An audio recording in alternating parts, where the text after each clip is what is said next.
তুমি প্রেমিকার পিছনে ঘোরো, 15 বছর বয়স তোমার, 20 বছর 22 বছরে বাইক লাগবে তোমার।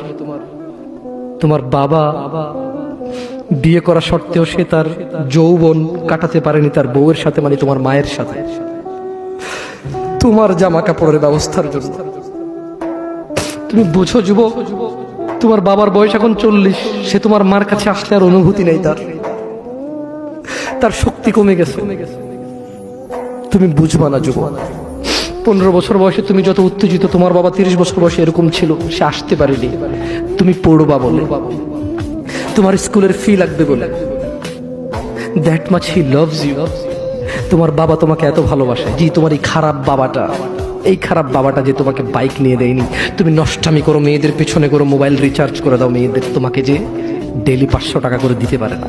এই লোকটা যদি 60 বছর বয়স পায়, তার জীবনের 20টা বছর সে এমন 20টা বছর, যে 20টা বছরে সে হাড় ভাঙা পরিশ্রম করতে পারত, করছে, তোমার মায়ের দেখা সে পায়।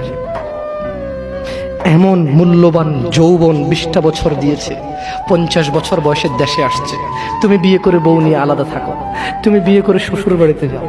তোমার বাবা দেশে তো আসছে, তার যৌবন আর নেই, তার ওই সুখ স্বাচ্ছন্দ্য আর নেই।